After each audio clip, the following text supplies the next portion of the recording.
that is the largest military installation for the United States in the entire Middle East. የሞሳድ አባላት የመካከለኛው ምስራቅ አገራትን እያጠቁ ከ70 ሺህ በላይ የሚሆኑ አሜሪካውያን ወታደሮች ያለውና አደጋ ላይ ነው። And true friend of Israel.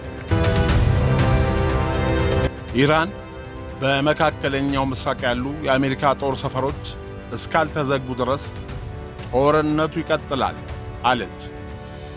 እስራኤልና አሜሪካ በኢራን ላይ ያካሄዱት ያለው ዘመቻ የመካከለኛው ምስራቅን ፖለቲካ ሙሉ ለሙሉ የሚቀይር የኃይል አሰላለፍ ለውጥ እንደሚያመጣ ስጋት ፈጥሯል።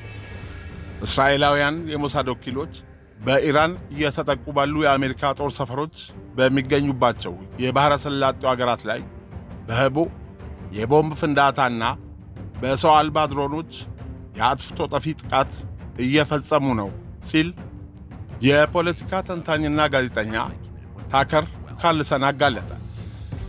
ታከር ካርልሰን ሰኞ ማርች 1 ቀን 2026 ሳውዲ አረቢያና ኳታር የቦምብ ፍንዳታና የድሮን ጥቃት ለማድረስ ሲንቀሳቀሱ የነበሩ የሞሳድ ወኪሎች በቁጥጥር ስር ውለዋል ሲሉ ዘግቧል።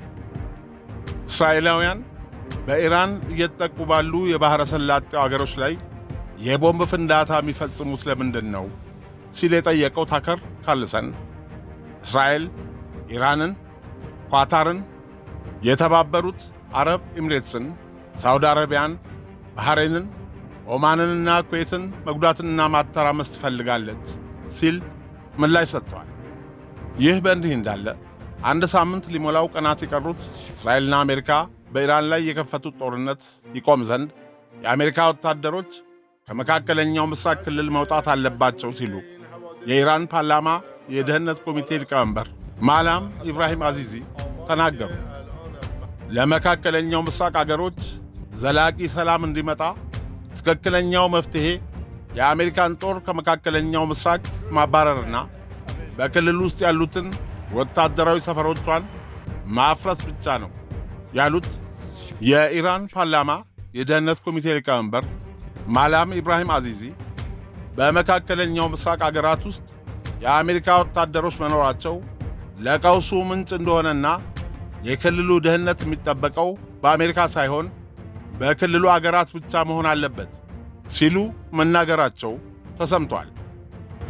حداقل آماری که الان از مراکز مختلف ما دریافت کردیم که البته این آمار قطعی نیست.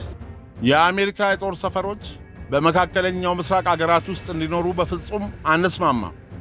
ከሰሞኑ የተከፈተብንን ጦርነት ለመመከት በአካባቢው አገራት ባሉ የአሜሪካ ወታደራዊ ካምፖች ላይ ጥቃት ለማድረስ ተገደናል። ግን አሁንም ምቾት የለንም። የአረብ አገራት አሜሪካ በአገራቸው እንድትቆይ ፈቃድ ቢከለክሉ ኖሮ አሁን እየሆነ ያለው አይፈጠርም ነበር። የአሜሪካን ጦር ከክልሉ በፍጥነት ማስወጣት አስፈላጊ ነው በማለት ማላም ኢብራሂም አዚዝ ለዓለም አቀፍ መገናኛ ብዙሃን በሰጡት መግለጫ ላይ ተናግረዋል። ለነዋሪዎቿ በፈጣን ሁኔታ ምቹ የሆነች በምትገኘው አዲስ አበባ ያውም እንግሊዝ ኤምባሲ አካባቢ የመኖሪያ አፓርትመንት ቢኖሮት ምንኛ ይደሰታሉ። በጽዱና ነፋሻ ስፍራ ከተማችንን ወለል አድርገው እያዩ የሚንፈላሰሱበት መኖሪያ እነሆ። ሚናሮል አጠገብ በሚገነባው ህንፃ ከባለ 2 እስከ ባለ 4 መኝታ ቤት ይረከቡ። ለአንድ አባወራ 2 መኪና ማቆሚያ፣ 5 የጋራ መገልገያ ሊፍቶች። የት ታይቶ ያውቃል? 10 ከመቶ ቅድመ ክፍያ ብቻ ነው የሚጠበቅበት። 50 በመቶ የባንክ ብድር ተመቻችቷል። ለርሶ ለውድ የሳሎን ቲዩብ ቤተሰባችን ደግሞ የ5 በመቶ እውነተኛ ቅናሽ ይደረግሎታል። በ0922 12 83 36 ወይም በ0993 40 66 77 ደውለው ማስታወቂያውን ከሳሎን ቲዩብ መስማቶን ያሳውቁ። በእርግጥም አሜሪካ ከእስራኤል ጋር በጥምረት በኢራን ላይ የፈጸሙት ያለው የአየር ድብደባና የሚሳኤል ጥቃት ሲቀጥል ኢራንም በአሜሪካና በእስራኤል ኢላማዎችን እየደበደበች ነው። የኢራንን ጦር ሙሉ ለሙሉ ለማፈራረስ እየተንቀሳቀሰች ያለችው አሜሪካ በ10 ሺዎች የሚቆጠሩ የአሜሪካ ወታደሮችን እንዲሁም ቁልፍ የአየር ኃይልና የባህር ኃይል አባላት በመካከለኛው ምስራቅ ወደሚገኙ የጦር ካምፖቿ አጓጉዛለች። የአሜሪካ ጥቃት በቀጠለ ቁጥር የኢራን ጦር አዛዦች በመካከለኛው ምስራቅ የሚገኙ 19 የአሜሪካ ጦር ሰፈሮችን የጥቃት ኢላማ እያደረጉ ነው። አሜሪካ በባህሬን፣ ግብፅ፣ ኢራቅ፣ ኳታር፣ ሳውዲ አረቢያ፣ ሶሪያ፣ እስራኤል፣ የተባበሩት አረብ ኤምሬትስ፣ ኦማን፣ ኩዌትና በዮርዳኖስ ውስጥ የጦር ሰፈሮች አሏት። በተጨማሪም አሜሪካ በቱርክ በናይሮቢና በጅቡቲ የተለያዩ ክፍለ አህጉራዊ እዞች ሆነው የሚያገለግሉ ትላልቅ የጦር ሰፈሮች አላት። እነዚህ ከተመሠረቱበት ዓላማ በተጨማሪ በመካከለኛው ምስራቅ የአሜሪካን ብሔራዊ ጥቅም ለማስከበር ለሚደረጉ እንቅስቃሴዎች ድጋፍና አስተዋጽኦ ያደርጋሉ የተባሉት የአሜሪካ ጦር ሰፈሮችን በዝርዝር እንመልከት። ባህሬን በዚች ሀገር ከ9,000 በላይ የአሜሪካ ወታደሮች የሚያስተናግድ የጦር ሰፈር ይገኛል። ይህ የአሜሪካ ባህር ኃይል 5ኛው የጦር መርከቦች ዋና መስሪያ ቤት የሚገኝበት ሲሆን በባሕረ ሰላጤው፣ በአረቢያን ባህር፣ በቀይ ባህርና በህንድ ውቅያኖስ አካባቢ የአሜሪካን ብሔራዊ ጥቅም የማስከበር ኃላፊነት አለበት። ኳታር በዶሃ ዳርቻ በረሃ ውስጥ በሚገኘው የአል ኡደይድ የአየር ማረፊያ የአሜሪካ ማዕከላዊ ዕዝ ዋና መስሪያ ቤት ሴንትራል ኮማንድ ወይም ሴንኮም በመባል ይታወቃል። የሴንኮም ኃላፊነት የመካከለኛው ምስራቅ ክፍል ብቻ ሳይሆን የመካከለኛውና የደቡብ እስያ ክፍሎችም የአሜሪካን ብሔራዊ ጥቅምና የአሜሪካን ስትራቴጂካዊ የበላይነት የማስጠበቅ ተልዕኮ አለው። አል ኡደይድ በአካባቢው ትልቁ የአሜሪካ የጦር ሰፈር ሲሆን ወደ 10,000 የሚጠጉ ወታደሮችን ያስተናግዳል።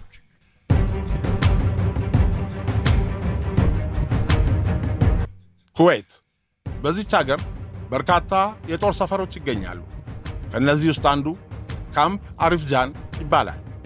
ይህ የአሜሪካ ጦር ማዕከላዊ ዕዝ ዋና መስሪያ ቤት መገኛ ነው። ለሴንኮም የጦር ኃይል አካል ሆኖ የሚያገለግል ወታደራዊ ማዘዣ ጣቢያ አላት። ዘሮክ በመባል የሚታወቀው የአሊ አልሳሌም የአየር ኃይል ጣቢያም በኢራቅ ድንበር አቅራቢያ ይገኛል። ሌላው ካምፕ ቡህሪንግ ሲሆን ወደ ኢራቅና ሶሪያ ለሚሄዱ አሃዶች የዝግጅት ቦታ ሆኖ ቆይቷል። ካምፕ ፓትሪዮት የሚሰኘው የጦር ሰፈር ደግሞ በአሹሃይባ ወደብ አካባቢ የሚገኝ ሲሆን የሎጂስቲክ አገልግሎት የሚሰጥ ነው። በኩዌት የሰፈሩት የአሜሪካ ወታደሮች በአጠቃላይ ወደ 13,500 ይጠጋሉ። በዩናይትድ አረብ ኤምሬትስ የሚገኘው የአልዳፍራ የአየር ጣቢያ ዋናው የአሜሪካ ወታደራዊ ተቋም ሲሆን ይህም የአሜሪካ የአየር ኃይል 380ኛውን የአየር ጉዞ ክንፍ ያስተናግዳል። ለአየር ኦፕሬሽን፣ ለስለላና ለጸረ አይኤስአይኤስ ተልዕኮ ወሳኝ ማዕከል ሆኖ ያገለግላል። እዚያም ወደ 5,000 የሚጠጉ የአሜሪካ ወታደሮች ይገኛሉ። የአልዳፍራ የአየር ጣቢያ የተለያዩ አውሮፕላኖችን የሚያስተናግድ የጋራ አገልግሎት ተቋም ሲሆን F-35፣ F-22 እና የክትትል መድረኮችን ጨምሮ በክልል ደህንነትና በአየር ኦፕሬሽን ውስጥ ቁልፍ ሚና ይጫወታል። በተጨማሪም በዱባይ የሚገኘው የጀበል አሊ ወደብ ለአሜሪካ የባህር ኃይል ወሳኝ የሎጂስቲክ ማዕከል ነው። ይህ በመካከለኛው ምስራቅ በአሜሪካ የባህር ኃይል በጣም የተጨናነቀ ወደብ ሲሆን የአውሮፕላን ተሸካሚዎችንና የጦር መርከቦችን ጉብኝት ያመቻቻል። ስትራቴጂካዊ ጠቀሜታው ኦፕሬሽን ኢንሄረንት ሪቪልን ወይም ጸረ አይኤስአይኤስ እና በክልሉ ፈጣን ምላሽ የመስጠት አቅምን ይሰጣል። እንደ አውሮፓውያን አቆጣጠር በ2026 መጀመሪያ ላይ የተባበሩት አረብ ኤምሬትስ በአካባቢው ከፍተኛ የአሜሪካ ወታደራዊ ኃይል አካል ሆና በከፍተኛ ውጥረት ውስጥ ትገኛለች። አልዳፍራ በመጋቢት 2026 የድሮን ሚሳኤል ጥቃት ኢላማ እንደሆነ ተዘግቧል። በሳውዲ አረቢያ የሚገኘው የአሜሪካ ወታደራዊ ኃይል ዋና ማዕከል የሆነው ከሪያድ ደቡብ ምስራቅ አልኻሪጅ አቅራቢያ በሚገኘው የፕሪንስ ሱልጣን የአየር ጣቢያ የአየር መከላከያና የክልል ደህንነትን የሚደግፉ የአሜሪካ ሠራተኞችን የሚያስተናግድ ሲሆን ተጨማሪ ድጋፍ የሚሰጡ ሠራተኞች በኢስካን መንደር ይገኛሉ። ይህ በሳውዲ አረቢያ የሚገኘው የአሜሪካ ወታደራዊ ኃይል ዋና ሰፈር እንደ ዋና ማዕከል ሆኖ ያገለግላል። ክልላዊ ስጋቶችን ለመቋቋም የአሜሪካን ጦርና የፓትሪዮት ሚሳኤል ባትሪዎችን ለማስተናገድ እንደገና ተቋቁሟል። እንደ አውሮፓውያን አቆጣጠር በ2024 የሳውዲ አረቢያ የአየር መከላከያን ለመደገፍና ክትትል ለማድረግ ከ2300 በላይ የአሜሪካ ወታደሮች በሳውዲ አረቢያ ተሰማርተዋል። በመጋቢት 2026 የተገኙ ሪፖርቶች የልዑል ሱልጣን አየር ሰፈርን ኢላማ ያደረጉ የድሮን ሚሳኤል ጥቃቶች መሞከራቸውን ጠቁመዋል። ሌላው በሪያድ አቅራቢያ የሚገኘው የኢስካን መንደር የአየር ኃይል ጣቢያ ለአሜሪካ የአየር ኃይል ሠራተኞች የረጅም ጊዜ መኖሪያ ሆኖ ያገለግላል። አሜሪካ በኢራቅ ውስጥ መገኘቷ በአንባር የሚገኘውን የአይን አልአሳድ የአየር ማረፊያን ያካትታል። ይህ ቦታ የኢራን ጀነራል ቃሲም ሱሌይማን ከተገደለ በኋላ በኢራን ሚሳኤሎች ኢላማ የተደረገበት ነው። በተጨማሪም ከፊል ራስ ገዝ በሆነው የኩርዲስታን ክልል ውስጥ የሚገኘው የኤርቢል አየር ማረፊያ አለ። ይህም ለሥልጠና ልምምዶች ያገለግላል። በዮርዳኖስ ውስጥ ከፍተኛ ወታደራዊ ኃይል ያላት ዩናይትድ ስቴትስ ወደ 3000 የሚጠጉ ወታደሮች የአካባቢውን ደህንነት የአይኤስኤስ የመቋቋም ጥረቶችን ለመደገፍና የአካባቢውን ኃይሎች ለማማከር ተመድበዋል።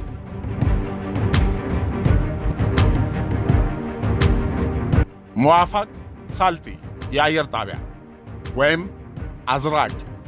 ይህ የጦር ሰፈር በምስራቅ ዮርዳኖስ የሚገኝ ሲሆን ለአሜሪካ የአየር ኃይል ሥራዎች ወሳኝ ማዕከል ነው። MQ-9 ሪፐር ድሮኖችና ተዋጊ አውሮፕላኖችን ጨምሮ እስከ መጋቢት 2026 ድረስ የላቁ የታድ ሚሳኤል መከላከያ ራዳር ሥርዓቶችን ይይዛል። በሌቫንት ውስጥ ለሚያከናውናቸው ተግባራት የሙዋፋቅ ሳልቲ የአየር ማረፊያ ቁልፍ ማዕከል ሲሆን የአሜሪካን 332ኛ የአየር ወለድ ጦር ሰፈርን ያስተናግዳል። ሌላው አልታንፍ ግንብ 22 ከሶሪያና ከኢራቅ ድንበር አቅራቢያ የሚገኝ የጦር ሰፈር ሲሆን ለሎጂስቲክና በአይኤስአይኤስ ላይ ለሚደረገው የምክርና የድጋፍ ተልዕኮ ይውላል። ሌሎች አሜሪካ የምትጠቀምባቸው ቦታዎች ከዮርዳኖስ ጦር ኃይሎች ጋር በመተባበር በዮርዳኖስ ውስጥ የተለያዩ የሥልጠና ቦታዎችና መገልገያዎችን ያመቻቻል። ወደ 3000 የሚጠጉ የአሜሪካ ወታደሮች ተሰማርተዋል። ብዙውን ጊዜ የብሔራዊ ጥበቃና የጦር ኃይሎችን ጨምሮ በዚያ መገኘታቸው የሚያተኩረው የክልል መረጋጋትን በመጠበቅ ስጋቶችን በመከታተልና የስለላ ወይም ISR ተልዕኮችን በማካሄድ ላይ ነው። ማዕከሎቹ በተለይም በዮርዳኖስ፣ ሶሪያ፣ ኢራቅ የድንበር አካባቢ መገኘታቸው በክልላዊ ውጥረቶች ምክንያት የድሮኖችና የሮኬቶች ኢላማ ሆነዋል። በእነዚህ የአሜሪካ የጦር ሰፈሮች የሚገኙ አሜሪካውያን ወታደሮች ስንቅና ትጥቅ እንዲሁም ወታደራዊ ቁሳቁስ የተሟላላቸው በማንኛውም ቀንና ሰዓት ለሚሰጥ ግዳጅ ዝግጁ እንዲሆኑ ከቅርብ ወራት ወዲህ ከፍተኛ ሥራ መከናወኑ አሜሪካ በመካከለኛው ምስራቅ ላይ ያላትን ትኩረት ይጠቁማል የሚሉ ብዙዎች ናቸው። በአሁኑ ወቅት በመካከለኛው ምስራቅ ከ40 ሺህ በላይ የአሜሪካ ወታደሮች እንዳሉና ከእነዚህ ውስጥ 1/4 የሚሆኑት በአል ኡደይድ ውስጥ የሚገኙ ሲሆን የጦር አውሮፕላኖችን፣ ታንከሮችን፣ የአየር ላይ ነዳጅ መሙያ መሳሪያዎችን ያሟሉ የቅኝት አውሮፕላኖችን ያስተናግዳል።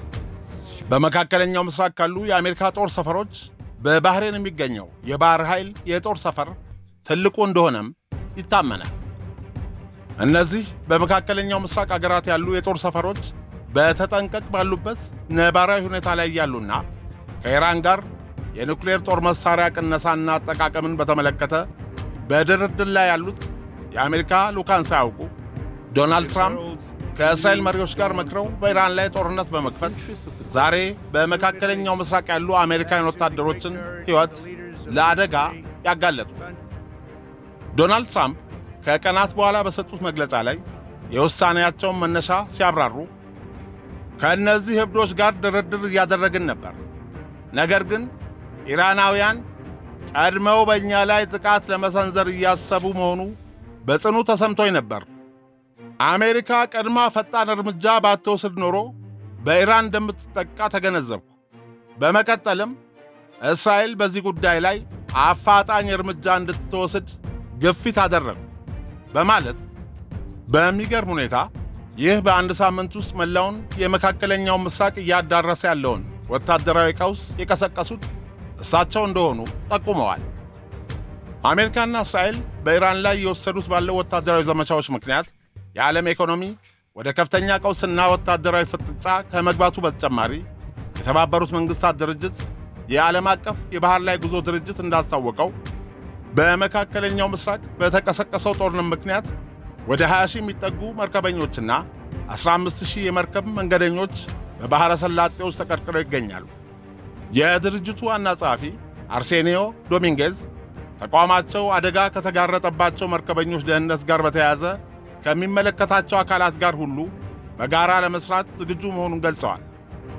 ጦርነቱ ባለፈው ቅዳሜ ከፈነዳበት ጊዜ አንስቶ ድርጅቱ በመርከቦች ላይ የደረሱ 7 አደጋዎችን የመዘገበ ሲሆን በዚህም የ2 ሰዎች ሕይወት ሲያልፍ በ7 ሰዎች ላይ ደግሞ የመቁሰል አደጋ ደርሷል። ዋና ጸሐፊው ጦርነቱ ከሚያስከትለው ኢኮኖሚያዊ ጉዳት ባሻገር ትልቅ ሰብአዊ ቀውስ ነው፣ በንጹሐን መርከበኞች ላይ የሚደርስ ማንኛውም ጥቃት ፈጽሞ ተቀባይነት የለውም በማለት አውግዘዋል። ሁሉም የባህር ትራንስፖርት ኩባንያዎች በዚያ ቀጠና ውስጥ ሲንቀሳቀሱ ከፍተኛ ጥንቃቄ እንዲያደርጉም ጥሪያቸውን አስተላልፈዋል።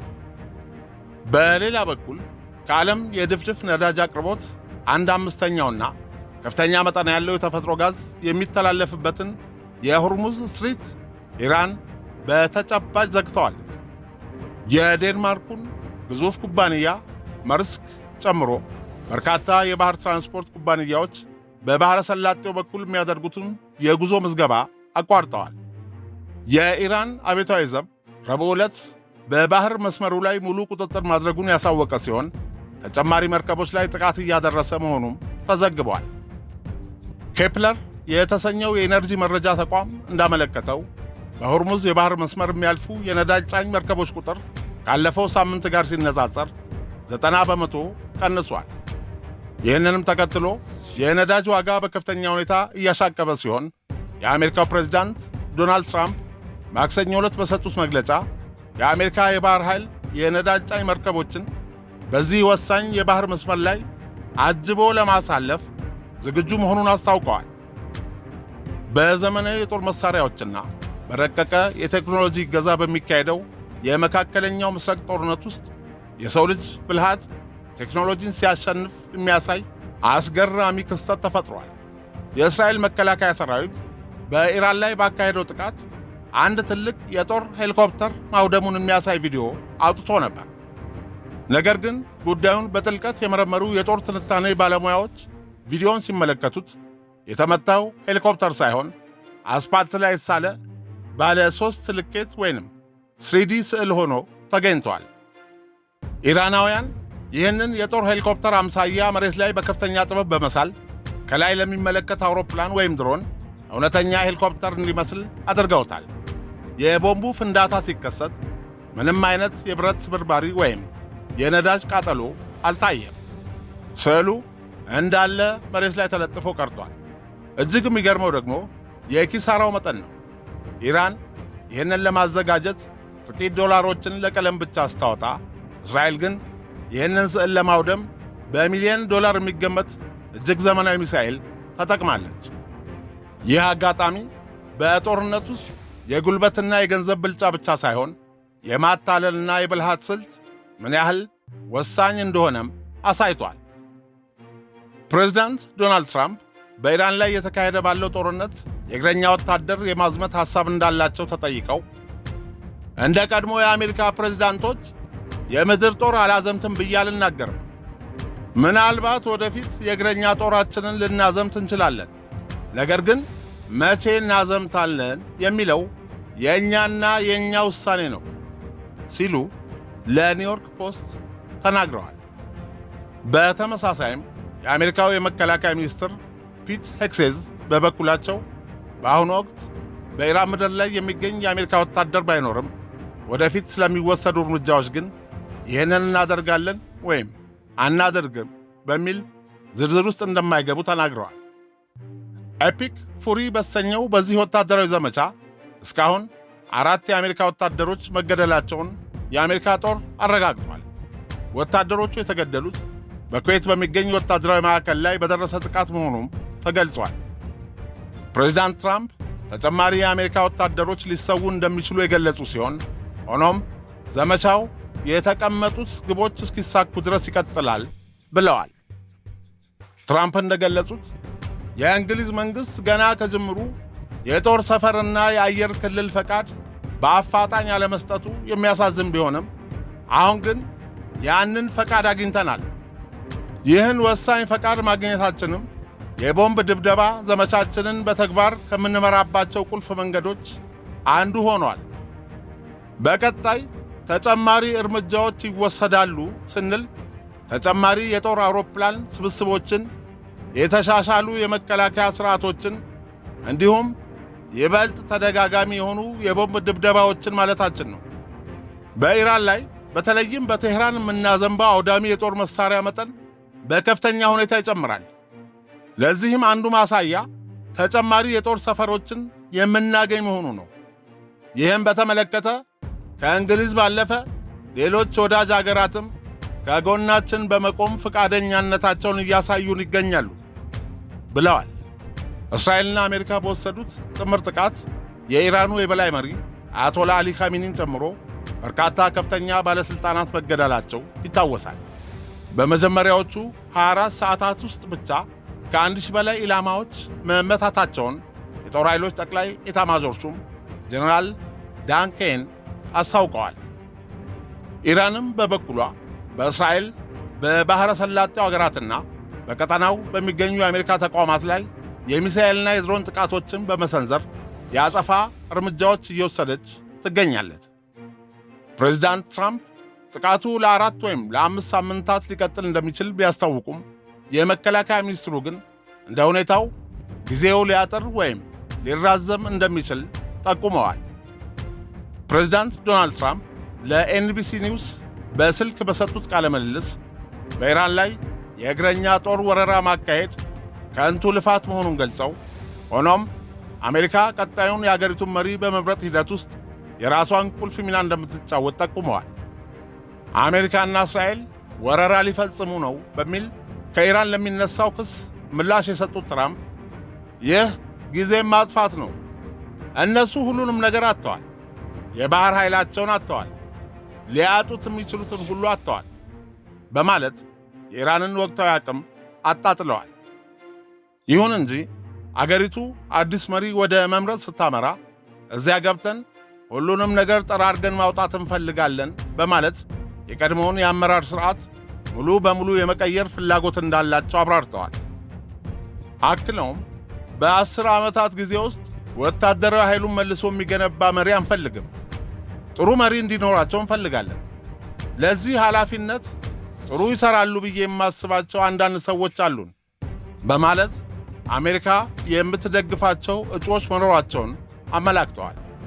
ትራምፕ ያሰቧቸው ግለሰቦች እነማን እንደሆኑ በስም ከመጥቀስ ቢቆጠቡም እነዚህ ተመራጭ ሰዎች በጦርነቱ እንዳይገደሉ አሜሪካ ጥበቃና ክትትል እያደረገችላቸው መሆኑን አረጋግጠዋል።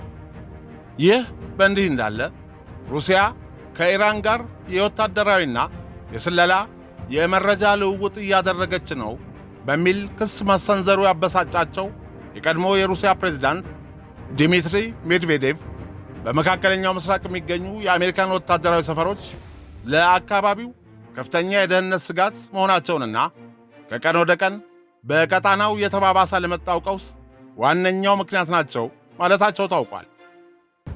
ዲሚትሪ ሜድቬዴቭ እንዳሉት የባሕረ ሰላጤው አገራት አሜሪካ በአገራቸው የጦር ሰፈር እንድትመሰርት በመፍቀድ የሞኝነት እርምጃ መውሰዳቸውንና አሜሪካ በአካባቢው አገራት 19 የጦር ሰፈሮችን ማቋቋሟ በአካባቢው ያለውን የነዳጅ ዘይት ለመቆጣጠር መሆኑን ጠቁመው ይህንን ለማድረግ በእርግጥ ይህንን ያህል የጦር ሰፈር በክልሉ ማቋቋም አስፈላጊ ነው ወይ የሚል ጥያቄም አንስተዋል። የቀድሞ የሩሲያ ፕሬዝዳንት ይህን አስተያየት የሰነዘሩት ዋሽንግተን ፖስት ቴህራን በመካከለኛው ምስራቅ በሚገኙ የአሜሪካ የጦር መርከቦችና አውሮፕላኖች ላይ ጥቃት እንድትሰነዝር ሩሲያ እየረዳች ነው ሲል 3 ከፍተኛ የስለላ ሹሞችን በማነጋገር ያወጣውን ዘገባ ተከትሎ ነው። ዶናልድ ትራምፕ የኢራን መንግሥት ወታደራዊ አዛዦችና ባለሥልጣናትን እጃቸውን እንዲሰጡ ወይም በማያባራው የሰራዊታችን ክንድ ሞትን እንዲጋፈጡ አስጠንቅቀዋቸዋል። አሜሪካ ገና መጀመሯ ነው በማለት የገለጹት የመከላከያ ሚኒስትሩ ፒት ሄግሴዝ የአሜሪካ አየር ኃይል ከባድ ቦምብ ጣይ አውሮፕላኖች በጥቂት ሰዓታት ውስጥ ወደ ብሪታንያ የጦር ሰፈሮች እንደሚደርሱ በሚጠበቅበት ወቅት ነው። ይህም ትራምፕ በኢራን ላይ ትልቁ ብለው የሰየሙትን ግዙፍ ጥቃት ሊፈጽሙ እንደሆነ አርብ 7ኛ ቀኑን የያዘውን ጥቃት አስመልክተው ዋሽንግተን ላይ በሰጡት መግለጫ አስገንዝበዋል።